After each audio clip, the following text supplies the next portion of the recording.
Lektion 1. Wann wirst du zu Mittag essen? Hallo Anna, wann wirst du zu Mittag essen?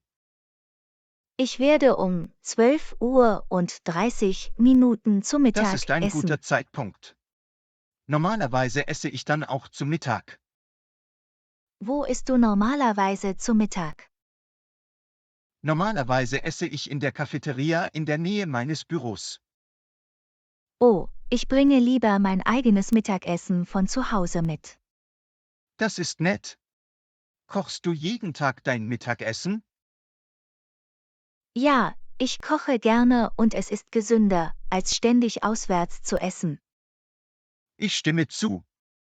Ich sollte auch anfangen, mein eigenes Mittagessen mitzubringen. Es ist einen Versuch wert. Sie können auch Geld sparen. Du hast recht. Auswärtsessen kann teuer sein. Außerdem können Sie die Zutaten kontrollieren und sicherstellen, dass es etwas ist, das Ihnen gefällt. Darüber habe ich nie nachgedacht. Was kochst du normalerweise zum Mittagessen? Ich mache gerne Salate, Sandwiches oder manchmal Reste vom Abendessen. Das klingt köstlich. Vielleicht versuche ich auch, ein paar Sandwiches zu machen. Es ist einfach und schnell. Du wirst es genießen. Danke für den Vorschlag, Anna. Ich werde es versuchen. Du bist willkommen, John. Lass mich wissen, wie es läuft. Das werde ich. Nochmals vielen Dank, Anna. Kein Problem.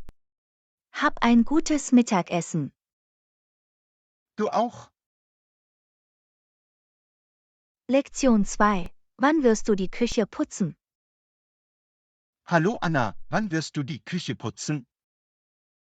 Ich putze morgen früh die Küche. Das ist eine gute Idee. Es ist eine Weile her, seit es das letzte Mal gereinigt wurde. Ja, ich war mit der Arbeit beschäftigt, aber es muss wirklich gründlich gereinigt werden. Ich verstehe. Das Reinigen kann zeitaufwendig sein. Auf jeden Fall, aber es ist wichtig, eine saubere und organisierte Küche zu haben. Ich stimme zu. Es macht das Kochen viel angenehmer. Und es ist auch hygienischer. Stimmt. Haben Sie spezielle Reinigungsmittel, die Sie verwenden? Normalerweise verwende ich einen Mehrzweckreiniger und einige Desinfektionstücher. Das klingt praktisch. Ich sollte mir auch welche holen. Sie erleichtern den Reinigungsprozess erheblich. Ich werde mir notieren, ob ich welche kaufen soll, wenn ich in den Laden gehe. Großartig. Du wirst es nicht bereuen. Wann putzt du normalerweise deine Küche? Ich versuche es einmal pro Woche zu reinigen, normalerweise sonntags. Das ist eine gute Routine. Ich sollte auch eine einrichten. Es hilft, einen sauberen und aufgeräumten Raum zu erhalten. Ich kann mir vorstellen. Es muss sich gut anfühlen, eine saubere Küche zu haben. Das tut es. Das ist ein erfrischender Start in die Woche. Ich werde es auf jeden Fall versuchen. Danke für die Inspiration, Anna. Du bist willkommen, John. Lass mich wissen, wie es läuft. Das werde ich. Nochmals vielen Dank, Anna. Kein Problem. Viel Spaß beim Putzen. Dir auch? Lektion 3. Wirst du deinen Cousin besuchen? Hallo Anna, wirst du deine Cousine besuchen? Ja, ich habe vor, nächstes Wochenende meinen Cousin zu besuchen. Das klingt nett. Wie weit wohnt dein Cousin von hier entfernt? Mein Cousin wohnt etwa 2 Autostunden entfernt. Das ist nicht zu weit. Wirst du dorthin fahren? Ja, ich werde fahren. So ist es bequemer. Haben Sie konkrete Pläne für Ihren Besuch? Wir haben vor, wandern zu gehen und ein Picknick zu machen. Das klingt nach einem lustigen Tag. Ich liebe es zu wandern. Ich auch. Es ist eine großartige Möglichkeit, Zeit im Freien zu verbringen. Bleibst du über Nacht oder kommst du am selben Tag zurück? Ich bleibe über Nacht. Wir wollen das Beste aus unserer gemeinsamen Zeit machen. Das ist eine gute Idee. Es ist schön, manchmal eine Pause von der Routine zu haben. Definitiv. Es ist wichtig, Zeit mit geliebten Menschen zu verbringen. Ich stimme zu. Zeit mit der Familie ist kostbar. Hast du irgendwelche Pläne für das Wochenende? Ich habe mich noch nicht entschieden. Vielleicht hole ich etwas Lektüre nach. Das klingt entspannend. Es ist auch gut, etwas Ruhe zu haben. Absolut. Es hilft mir, neue Energie zu tanken. Nun, ich wünsche dir ein friedliches Wochenende, John. Danke, Anna. Genieß deinen Besuch bei deinem Cousin. Das werde ich. Pass auf dich auf, John. Du auch, Anna. Habt eine tolle Zeit. Danke, tschüss. Lektion 4. Um wie viel Uhr fängst du mit deinem Online-Kurs an? Hallo Anna, wann fängst du mit deinem Online-Kurs an? Ich fange morgen um 10 Uhr mit meinem Online-Kurs an. Das ist ein guter Zeitpunkt. Wie lange wird der Unterricht dauern? Der Unterricht dauert 2 Stunden bis Mittag. Wird es eine Live-Session oder eine Aufzeichnung sein? Es wird eine Live-Sitzung mit einer Videokonferenz sein. Das ist praktisch. Sie können mit dem Dozenten und anderen Schülern interagieren. Ja, es ist schön, dieses interaktive Element zu haben. Für welches Fach ist der Online-Kurs gedacht? Es ist ein Fotokurs. Ich freue mich darauf, neue Techniken zu lernen. Das klingt interessant. Benötigen Sie spezielle Ausrüstung? Nicht wirklich. Nur meine Kamera und eine stabile Internetverbindung. Wird es Aufträge oder Projekte geben? Ja, wir werden wöchentliche Aufgaben und ein Abschlussprojekt haben. Es klingt nach einem umfassenden Kurs. Ich bin mir sicher, dass du viel lernen wirst. Ich hoffe es. Ich wollte meine fotografischen Fähigkeiten verbessern. Dieser Online-Kurs ist dann eine großartige Gelegenheit. Definitiv. Es ist praktisch und von überall aus zugänglich. Kennst du noch andere Klassenkameraden, die den gleichen Kurs besuchen werden? Ich bin mir noch nicht sicher. Ich werde es in der ersten Sitzung herausfinden. Es wäre schön, mit anderen Fotografie-Enthusiasten in Kontakt zu treten. Ja, darauf freue ich mich auch. Nun, ich wünsche dir viel Glück mit deinem Online-Kurs, Anna. Danke, John. Ich weiß das zu schätzen. Du bist willkommen. Viel Spaß bei deiner Lernreise. Danke, John. Pass auf dich auf. Lektion 5. Wirst du dieses Wochenende grillen? Hallo Anna, wirst du dieses Wochenende grillen? Ja, ich habe vor, in meinem Garten zu grillen. Das klingt fantastisch. Um wie viel Uhr fängt das Grillen an? Wir fangen gegen 13 Uhr am Nachmittag an. Großartig. Wirst du Freunde und Familie einladen? Ja, ich werde ein paar enge Freunde und einige Familienmitglieder einladen. Das klingt nach einem lustigen Treffen. Was wirst du grillen? Wir grillen Burger, Hotdogs und etwas Gemüse. Lecker. Ich liebe einen guten gegrillten Burger. Ich auch. Es ist ein klassischer Barbecue-Favorit. Werden Sie Beilagen oder Desserts zubereiten? Ja, ich mache Kartoffelsalat und einen Obstsalat als Beilage. Klingt köstlich. Ich kann es kaum erwarten, sie zu probieren. Und zum Nachtisch serviere ich gegrillte Ananas mit Eiscreme. Das klingt nach einem perfekten Abschluss eines Barbecues. Ich hoffe, es gefällt allen. Ich bin mir sicher, dass Sie das tun werden. Wirst du irgendwelche Spiele oder Aktivitäten haben? Ja, wir werden einige Spiele im Freien wie Badminton und Cornhole haben. Das ist großartig. Das wird alle unterhalten. Und wir werden auch Musik spielen lassen. Klingt nach einer fantastischen Atmosphäre. Ich freue mich darauf. Ich freue mich, dass du aufgeregt bist. Es wird ein lustiger Tag. Danke, dass du mich eingeladen hast, Anna. Ich weiß das zu schätzen. Du bist willkommen, John. Ohne dich wäre es nicht dasselbe. Ich bringe ein paar Drinks zum Teilen mit. Bevorzugst du etwas Bestimmtes? Etwas Limonade oder Eistee wäre toll. Vermerkt. Ich bringe beide mit.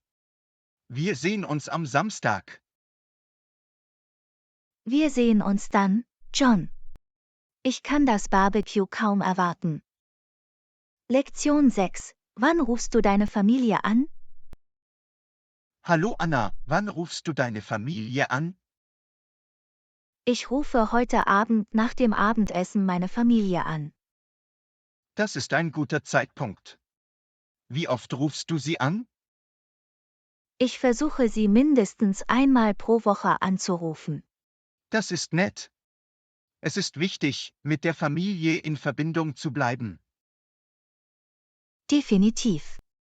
Ich vermisse sie, zumal wir weit voneinander entfernt leben. Ich verstehe. Die Entfernung kann es schwierig machen, sich oft zu sehen. Ja, aber zum Glück haben wir Technologie, um in Kontakt zu bleiben. Wie lange dauern Ihre Telefonate mit Ihrer Familie normalerweise? Es variiert, aber normalerweise zwischen 30 Minuten und einer Stunde. Das ist eine gute Zeit, um aufzuholen. Ja, wir teilen, was in unserem Leben passiert, und tauschen Geschichten aus. Verwenden Sie Videoanrufe oder nur normale Telefonanrufe? Wir verwenden hauptsächlich Videoanrufe. Auf diese Weise fühlt es sich persönlicher an. Ich stimme zu. Es ist schön, Ihre Gesichter beim Reden zu sehen. Das macht das Gespräch bedeutungsvoller.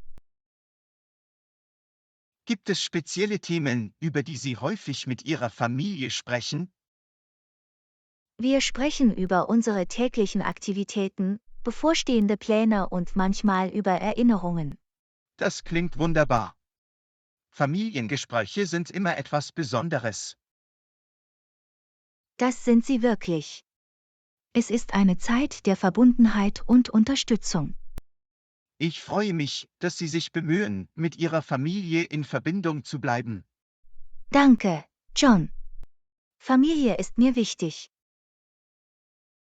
Mir ist es auch wichtig. Ich sollte auch öfter meine Familie anrufen. Ich bin sicher, Sie würden es zu schätzen wissen, John. Du hast recht. Ich werde es zu einer Priorität machen. Danke für die Erinnerung, Anna. Du bist willkommen, John. Die Familie ist es wert. Lektion 7. Gehst du morgen in die Bibliothek? Hallo Anna, gehst du morgen in die Bibliothek? Ja, ich habe vor, morgen Nachmittag in die Bibliothek zu gehen. Das ist eine tolle Idee. Um wie viel Uhr wirst du gehen? Ich werde wahrscheinlich gegen 15 Uhr gehen, nachdem ich einige Besorgungen erledigt habe. Wirst du lernen oder Bücher zum Lesen ausleihen? Ich werde mir ein paar Bücher ausleihen, um sie in der Freizeit zu lesen. Das klingt nett. Hast du irgendwelche bestimmten Genres im Sinn? Ich mag Krimis und historische Romane, also werde ich nach Büchern in diesen Genres suchen. Das sind großartige Entscheidungen. Ich mag auch historische Romane. Es ist faszinierend, anhand von Büchern in verschiedene Zeiträume einzutauchen. Absolut. Gibt es bestimmte Autoren, an denen Sie interessiert sind? Ich wollte schon lange mehr Bücher von Agatha Christie und Ken Follett lesen. Sie sind beide hervorragende Autoren. Ich bin mir sicher, dass Sie Ihre Werke genießen werden. Ich hoffe es. Hast du irgendwelche Buchempfehlungen? Wenn du Mystery magst, empfehle ich Das Mädchen mit dem Drachentattoo von Stieg Larsson. Davon habe ich gehört. Ich füge es meiner Liste hinzu. Danke. Du bist willkommen. Warst du schon einmal in dieser Bibliothek? Nein, es wird mein erstes Mal sein. Ich habe gute Dinge darüber gehört. Es ist eine nette Bibliothek mit einer großen Auswahl an Büchern. Das ist toll zu wissen. Ich freue mich darauf, es zu erkunden. Studierst du dort oder suchst du dir einfach ein gemütliches Plätzchen zum Lesen? Ich werde wahrscheinlich ein gemütliches Plätzchen finden, um zu lesen und eine ruhige Zeit zu genießen. Klingt perfekt. Bibliotheken haben eine so friedliche Atmosphäre. Ja, es ist ein großartiger Ort, um sich zu entspannen und ein gutes Buch zu lesen. Nun, ich hoffe, du hast eine wundervolle Zeit in der Bibliothek, Anna. Danke, John. Ich weiß das zu schätzen. Du bist willkommen. Viel Spaß beim Lesen. Danke, John. Pass auf dich auf. Lektion 8. Was machst du morgen früh? Hallo Anna, was machst du morgen früh? Ich habe morgen früh einen Arzttermin. Ist alles okay? Nur eine Routineuntersuchung? Ja, es ist nur eine Routineuntersuchung. Nichts, worüber man sich Sorgen machen müsste. Das ist gut zu hören. Wirst du alleine gehen? Ja, ich werde alleine gehen. Es ist in der Nähe, also ist es praktisch. Wenn du Gesellschaft oder eine Mitfahrgelegenheit brauchst, lass es mich wissen. Danke, John. Ich schätze dein Angebot. Kein Problem. Es ist immer gut, etwas Unterstützung zu haben. Ich stimme zu. Es ist beruhigend zu wissen, dass es jemanden interessiert. Was sind Ihre Pläne nach dem Arzttermin? Nach dem Termin werde ich wahrscheinlich ein paar Besorgungen machen. Gibt es spezielle Besorgungen, um die Sie sich kümmern müssen? Ich muss Lebensmittel abholen und bei der Bank vorbeischauen. Klingt nach einem produktiven Morgen. Steht sonst noch etwas auf deiner Agenda? Nicht wirklich. Ich werde es wahrscheinlich ruhiger angehen lassen und mich am Nachmittag entspannen. Das klingt nach einem guten Plan. Selbstfürsorge ist wichtig. Ja, es ist wichtig, sich etwas Zeit für uns selbst zu nehmen.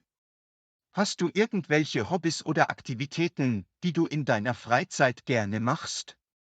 Ich lese gerne, gehe spazieren und mache Gartenarbeit.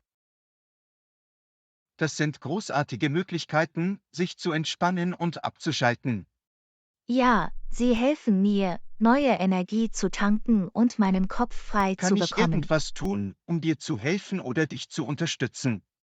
Deine freundlichen Worte und deine Freundschaft sind schon eine große Unterstützung, John. Danke, Anna. Ich bin für dich da, wann immer du es brauchst. Das weiß ich zu schätzen. Das bedeutet mir sehr viel. Nun, ich hoffe, dein Arzttermin läuft gut, Anna. Danke, John. Ich werde dich wissen lassen, wie es läuft. Pass auf dich auf, Anna. Ich wünsche Ihnen morgen einen schönen und friedlichen Tag. Du auch, John. Hab auch einen wundervollen Tag.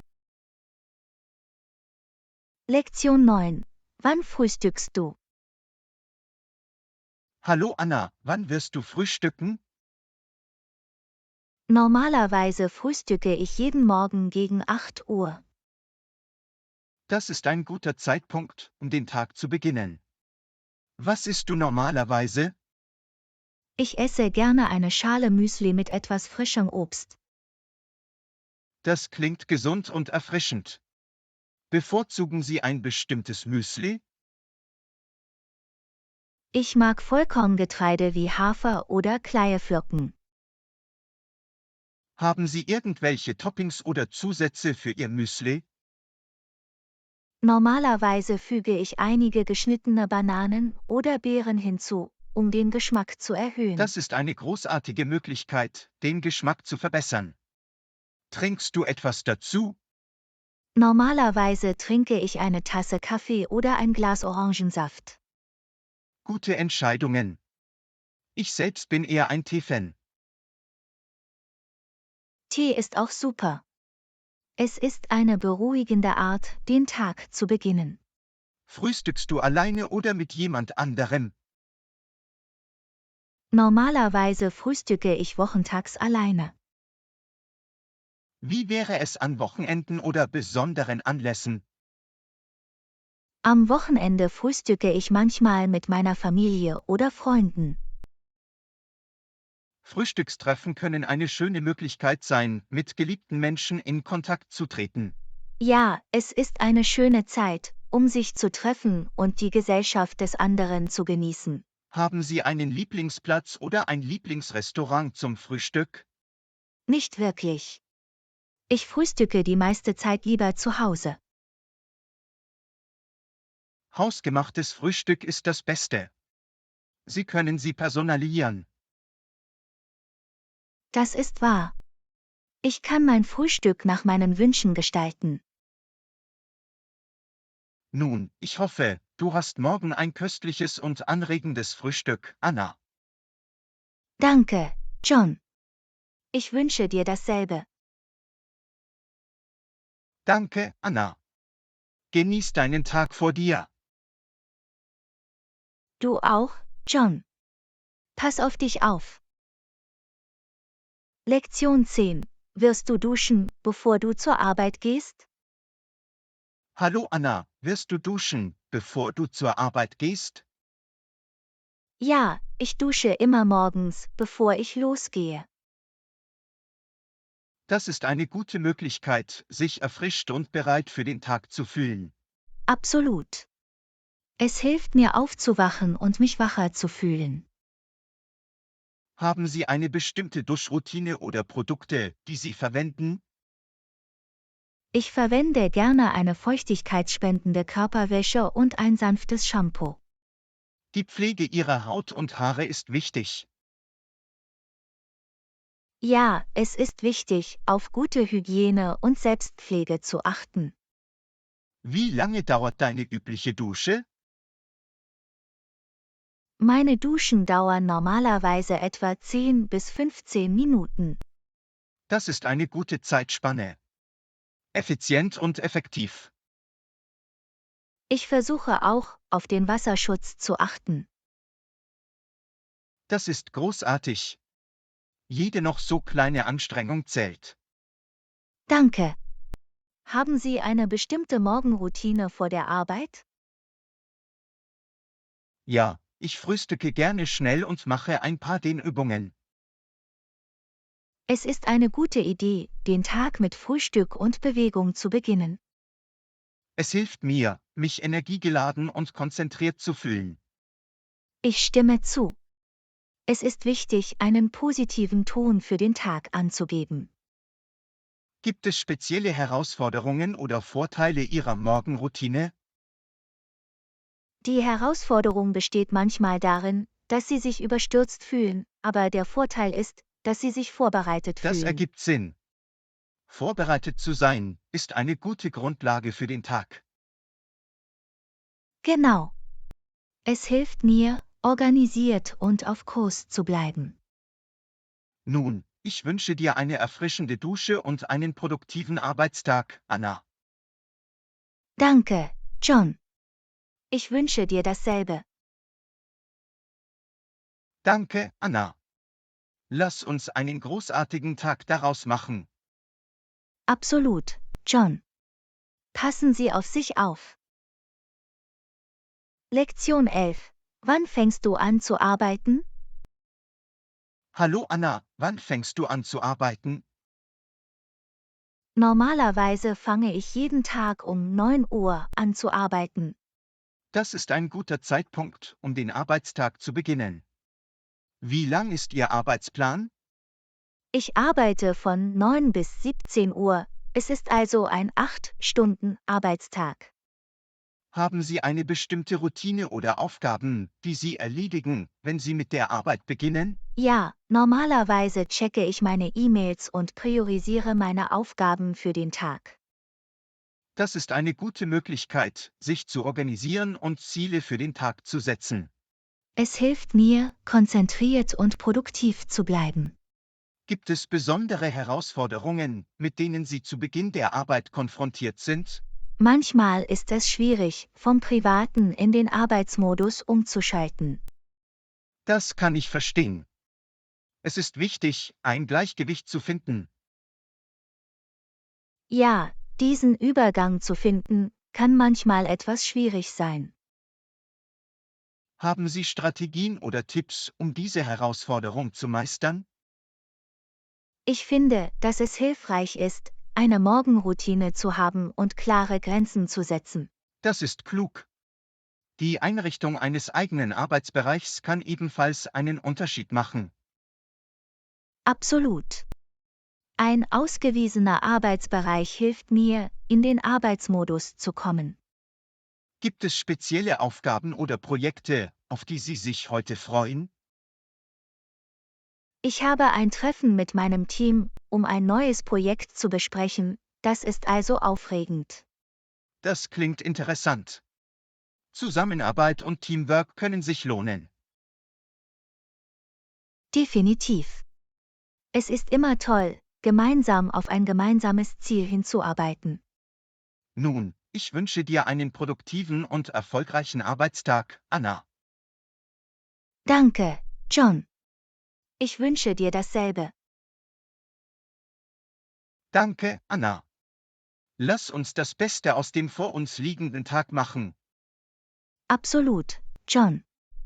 Mach's gut und hab einen schönen Tag. Lektion 12. Wirst du zu Hause zu Mittag essen? Hallo Anna, wirst du zu Hause zum Mittag essen? Nein, ich werde heute in einem Restaurant zu Mittag essen. Oh, das ist eine nette Abwechslung. In welches Restaurant willst du gehen? Ich denke darüber nach, das neue italienische Restaurant in der Innenstadt auszuprobieren. Italienisches Essen klingt köstlich. Hast du ein Lieblingsgericht im Sinn? Ich neige dazu, ihre Nudelgerichte zu probieren, vielleicht etwas mit Meeresfrüchten. Das klingt nach einer guten Wahl. Pasta mit Meeresfrüchten kann wirklich lecker sein. Ich hoffe es. Ich habe gute Dinge über ihr Essen gehört. Kommt jemand zum Mittagessen mit dir oder gehst du alleine? Ich werde mit ein paar Kollegen von der Arbeit gehen. Das ist nett. Es macht immer Spaß, mit Kollegen zu Mittag zu essen. Ja, es ist eine gute Gelegenheit, auch außerhalb des Büros Kontakte zu knüpfen. Haben Sie genug Zeit zum Mittagessen, bevor Sie zur Arbeit zurückkehren? Wir haben eine längere Mittagspause eingeplant, also sollte genügend Zeit vorhanden sein. Das ist gut zu hören. Es ist wichtig, Pausen einzulegen und neue Energie zu tanken. Absolut. Es trägt zur Verbesserung der Produktivität und des allgemeinen Wohlbefindens bei. Müssen Sie irgendwelche diätetischen Einschränkungen oder Vorlieben berücksichtigen? Ich habe keine Einschränkungen, bevorzuge aber leichtere, gesündere Optionen. Das ist ein guter Ansatz. Es ist wichtig, auf die Bedürfnisse Ihres Körpers zu hören. Ja, ich versuche, achtsame Entscheidungen zu treffen, wenn es um Essen geht. Nun, ich hoffe, du hast ein fantastisches Mittagessen im Restaurant, Anna. Danke, John. Ich freue mich darauf. Genießen Sie Ihr Essen und haben Sie eine schöne Zeit mit Ihren Kollegen.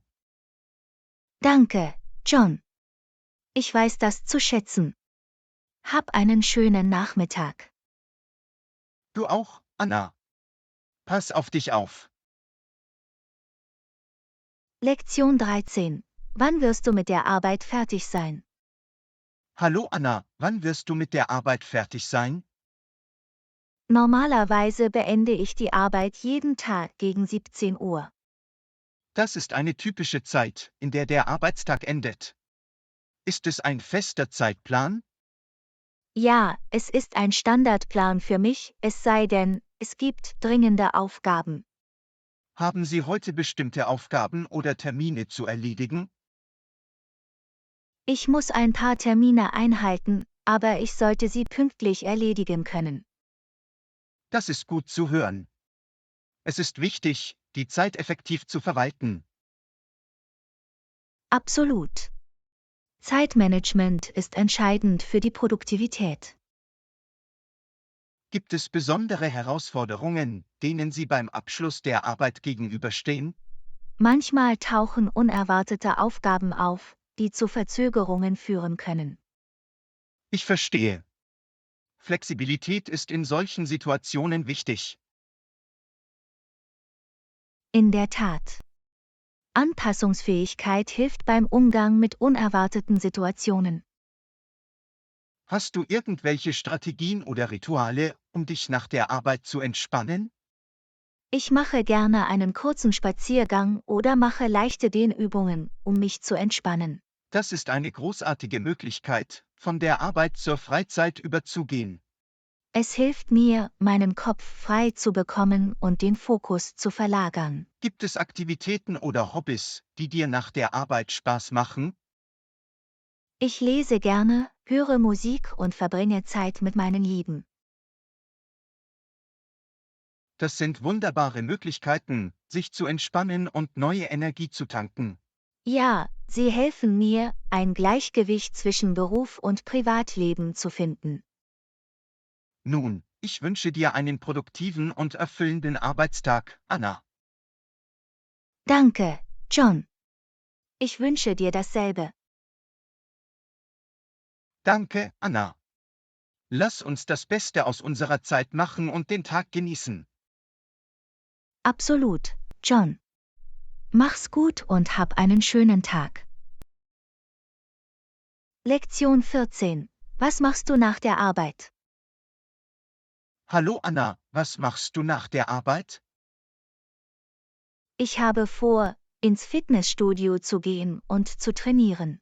Das ist eine großartige Möglichkeit, aktiv und gesund zu bleiben. Welche Übungen machst du normalerweise? Ich mache gerne eine Kombination aus Cardio und Krafttraining. Das ist eine abgerundete Trainingsroutine. Wie lange verbringst du normalerweise im Fitnessstudio? Normalerweise verbringe ich ungefähr eine Stunde im Fitnessstudio, einschließlich Aufwärmen und Abkühlen. Das ist eine gute Zeit für eine Trainingseinheit. Haben Sie bestimmte Fitnessziele? Mein Hauptziel ist es, meine allgemeine Fitness und Kraft zu verbessern. Das ist ein großartiges Ziel, auf das wir hinarbeiten müssen. Konsistenz ist der Schlüssel. Ja, wenn ich regelmäßig Sport treibe, kann ich im Laufe der Zeit Fortschritte sehen. Hast du nach dem Training irgendwelche Pläne oder Aktivitäten für den Abend? Ich habe vor, einen entspannten Abend zu Hause zu verbringen. Vielleicht schauen Sie sich einen Film an oder lesen Sie Das ein klingt Buch. nach einer schönen Art, sich zu entspannen und etwas persönliche Zeit zu genießen. Ja, es ist wichtig, sich Zeit für sich selbst zu nehmen und neue Energie zu tanken. Hast du irgendwelche Lieblingsgenres oder Autoren für Bücher oder Filme? Ich mag eine Vielzahl von Genres, aber ich mag derzeit Kriminalromane.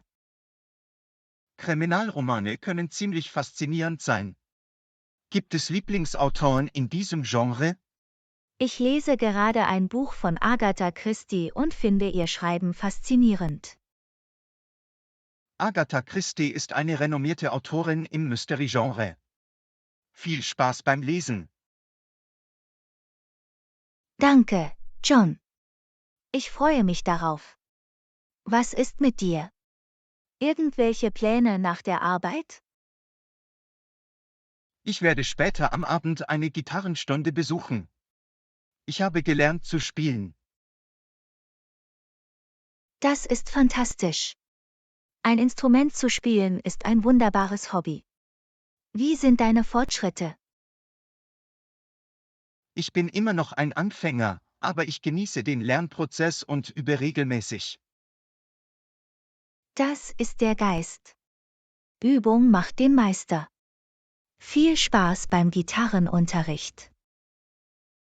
Danke, Anna. Das werde ich. Machen wir das Beste aus unseren Aktivitäten nach der Arbeit und haben wir einen erfüllenden Abend. Absolut, John. Mach's gut und habt einen schönen Abend. Lektion 15. Kochst du heute Abend das Abendessen? Hallo Anna, kochst du heute Abend das Abendessen? Nein, ich denke stattdessen darüber nach, Essen zum Mitnehmen zu bestellen. Das ist eine bequeme Option. Haben Sie eine bestimmte Küche im Sinn? Ich habe heute Abend Lust auf chinesisches Essen. Chinesisches Essen klingt köstlich. Hast du ein Lieblingsgericht? Ich mag süß-saures Hühnchen mit gebratenem Reis sehr. Das ist eine klassische Wahl. Das ist immer ein Publikumsliebling. Ja, es ist eine leckere Kombination aus Aromen und Texturen.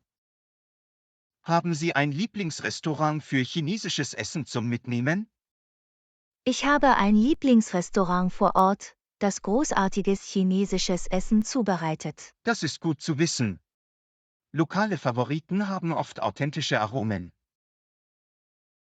Ja, ihre Gerichte sind immer würzig und sättigend. Haben Sie normalerweise spezielle Beilagen oder Vorspeisen zum chinesischen Mitnehmen? Ich bestelle gerne Frühlingsrollen oder Knödel als Vorspeise.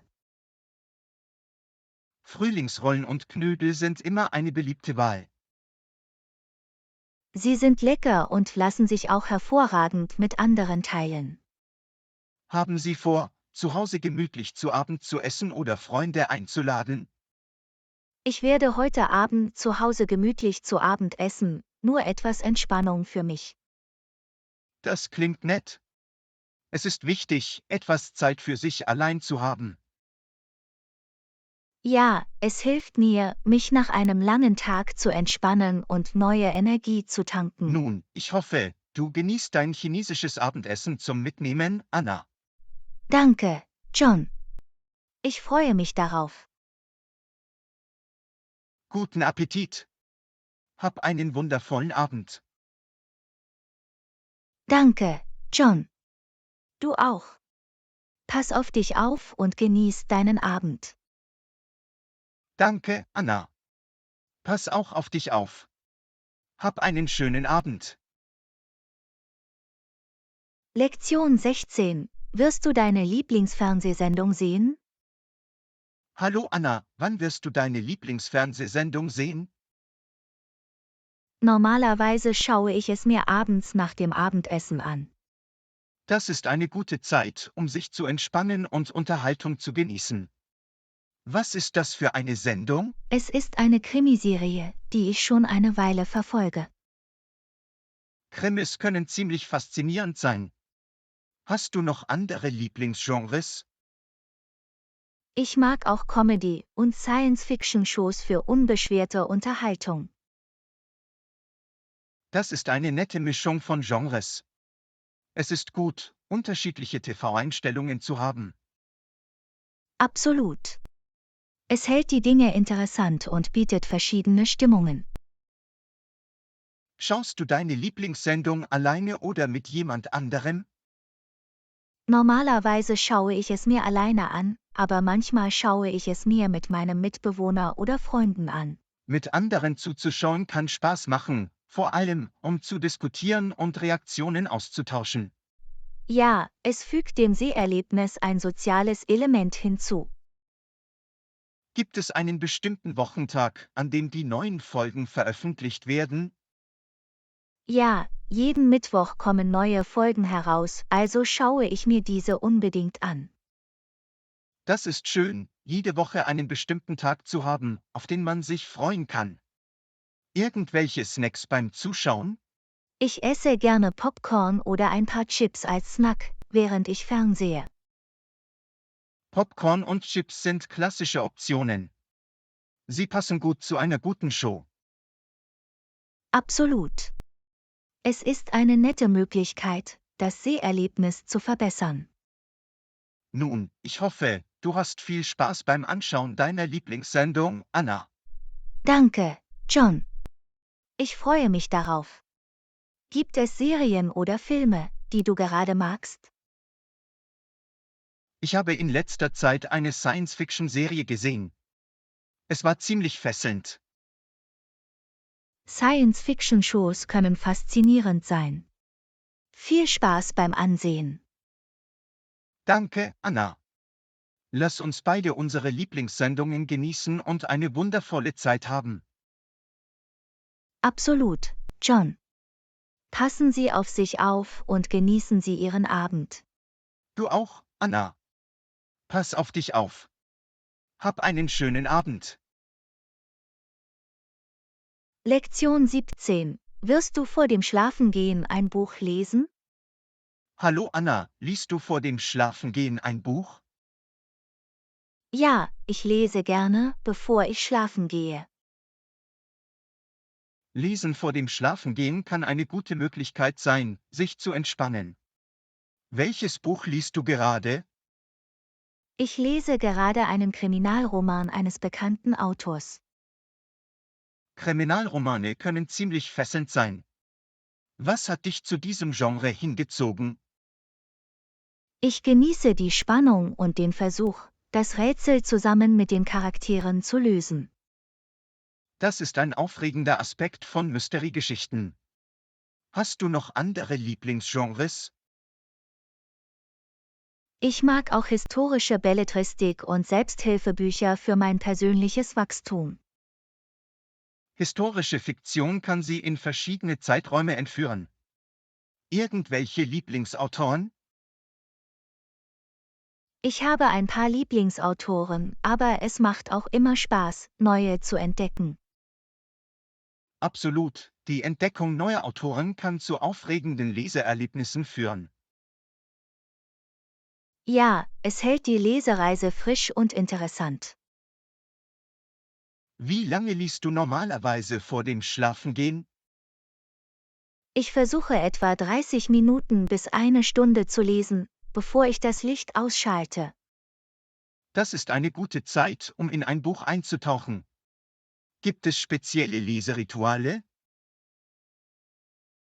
Ich mache mir gerne eine Tasse Kräutertee und suche mir ein gemütliches Plätzchen zum Lesen. Das klingt nach einer gemütlichen und entspannenden Routine. Es bietet eine schöne Atmosphäre zum Lesen. Ja, es trägt dazu bei, eine ruhige Atmosphäre zu schaffen, in der Sie ein Buch genießen können. Haben Sie festgestellt, dass das Lesen vor dem Schlafengehen Ihre Schlafqualität verbessert? Ja, es hilft mir, mich vor dem Schlafengehen zu entspannen und meinen Kopf frei zu bekommen, was zu einer besseren Erholung Das ist führt. wunderbar. Lesen kann eine großartige Möglichkeit sein, den Tag zu beenden. Absolut, es ist eine friedliche Aktivität, die es mir ermöglicht, in verschiedene Welten zu fliehen. Nun, ich wünsche dir eine angenehme Lesesitzung vor dem Schlafengehen, Anna. Danke, John. Ich freue mich darauf. Hast du noch andere Abendaktivitäten für dich? Ich werde vor dem Schlafengehen entspannende Musik hören. Es hilft mir, mich zu entspannen. Das klingt beruhigend. Genieß deine Musiksession, John. Danke, Anna. Lass uns beide einen erholsamen Abend haben und neue Energie für morgen tanken. Absolut, John. Passen Sie auf sich auf und schlafen Sie ruhig. Du auch, Anna. Pass auf dich auf. Schlaf gut. Lektion 18. Auf welche Uhrzeit stellst du deinen Wecker? Hallo Anna, für wie viel Uhr stellst du deinen Wecker? Normalerweise stelle ich meinen Wecker jeden Morgen auf 7 Uhr. Das ist ein vernünftiger Zeitpunkt, um aufzuwachen. Haben Sie einen bestimmten Grund, warum Sie sich für 7 Uhr entschieden haben? Ja, ich habe genug Zeit, um mich fertig zu machen und eine entspannte Morgenroutine zu haben. Eine entspannte Morgenroutine kann einen positiven Ton für den Rest des Tages setzen. Absolut. Es hilft mir, den Tag ruhig zu beginnen. Fällt es Ihnen leicht, um 7 Uhr morgens aufzustehen, oder verwenden Sie irgendwelche Tricks, um aus dem Bett zu kommen? Normalerweise stelle ich mehrere Alarme ein und stelle meinen Wecker auf der anderen Seite des Raums auf, um mich zum Aufstehen zu zwingen. Das ist eine kluge Strategie. Es hilft sicherzustellen, dass Sie die Schlummertaste nicht wiederholt drücken. Ja, es bringt mich aus dem Bett und hilft mir, nicht zu viel zu schlafen. Was machst du als erstes, nachdem du aufgewacht bist, um deinen Tag zu beginnen? Ich trinke gerne ein Glas Wasser, um mich mit Feuchtigkeit zu versorgen und mich zu erfrischen. Morgens zu hydratisieren ist eine gesunde Angewohnheit. Haben Sie eine morgendliche Trainingsroutine? Ich versuche, mich leicht zu dehnen oder Yoga zu machen, um meinen Körper aufzuwecken und neue Energie zu tanken. Stretching und Yoga sind großartige Möglichkeiten, den Tag mit sanften Bewegungen zu beginnen. Ja, sie helfen mir, mich wacher und bereit für den kommenden Tag zu fühlen. Frühstücken Sie nach Ihrer Morgenroutine zu Hause oder unterwegs? Normalerweise frühstücke ich zu Hause. Es ist eine schöne Art, den Tag friedlich zu beginnen. Ein ruhiges Frühstück zu Hause kann eine schöne Art sein, Ihren Morgen zu genießen. Absolut. Es ermöglicht mir, mein Essen zu genießen und achtsam in den Tag zu starten. Nun, ich wünsche dir einen erfrischenden und produktiven Morgen, Anna. Danke, John. Ich wünsche dir dasselbe. Hast du konkrete Pläne für deinen Morgen? Ich werde morgens joggen gehen, um mich zu bewegen und frische Luft zu schnappen. Das klingt belebend. Viel Spaß beim Joggen, John. Danke, Anna. Lass uns beide das Beste aus unserem Morgen machen und einen schönen Tag haben. Absolut, John. Passen Sie auf sich auf und haben Sie einen wundervollen Tag vor sich. Du auch, Anna. Pass auf dich auf. Hab einen fantastischen Tag. Lektion 19. Wirst du morgens deine E-Mails checken?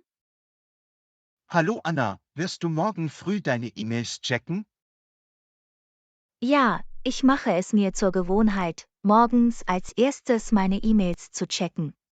Das morgendliche Abrufen von E-Mails kann Ihnen helfen, organisiert zu bleiben. Gibt es einen bestimmten Grund dafür? Es ermöglicht mir, Aufgaben zu priorisieren und auf dringende Nachrichten umgehend zu antworten. Das ist ein praktischer Ansatz. Haben Sie eine bestimmte Zeit für das Abrufen von E-Mails vorgesehen? Normalerweise widme ich die ersten 30 Minuten meiner Morgenroutine dem Überprüfen und Beantworten von E-Mails. Das ist ein guter Zeitrahmen für die E-Mail-Verwaltung. Irgendwelche Tipps für die effiziente Verwaltung von E-Mails? Ich versuche, E-Mails in Ordner zu sortieren und sie nach Priorität zu adressieren.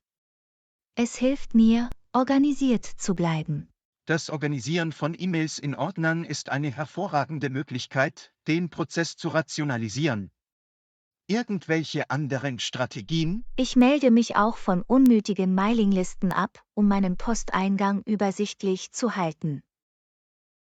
Das Abbestellen von unerwünschten Mailinglisten kann definitiv dazu beitragen, den Posteingang aufzuräumen. Kluger Schachzug. Danke, John. Es ist ein kleiner Schritt, aber es macht einen Unterschied, wenn es darum geht, einen aufgeräumten Posteingang aufrechtzuerhalten. Ein aufgeräumter Posteingang kann Stress reduzieren und die Produktivität verbessern. Gibt es irgendwelche Lieblingstools zur E-Mail-Produktivität? Ich verwende E-Mail-Filter und Labels, um eingehende Nachrichten automatisch zu kategorisieren und zu organisieren. Die Verwendung von Filtern und Labels ist eine effiziente Methode zur Verwaltung von E-Mails. Das spart Zeit und sorgt für Ordnung. Ja, es hilft mir, bestimmte E-Mails schnell zu finden und hält alles an seinem Platz. Beantworten Sie E-Mails sofort oder legen Sie bestimmte Zeiten für Antworten fest? Ich versuche, dringende E-Mails sofort zu beantworten. Für andere E-Mails lege ich bestimmte Zeiten für Antworten fest. Das ist ein guter Ansatz, um zeitnahe Antworten zu gewährleisten. Es trägt zur Aufrechterhaltung der Kommunikationseffizienz bei. Danke, John. Es hilft mir, ein Gleichgewicht zwischen Reaktionsfähigkeit und Konzentration auf andere Aufgaben zu finden. Nun, ich hoffe, du hast morgen früh eine produktive E-Mail-Sitzung, Anna.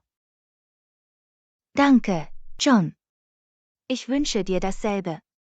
Hast du noch andere Morgenroutinen, denen du folgst?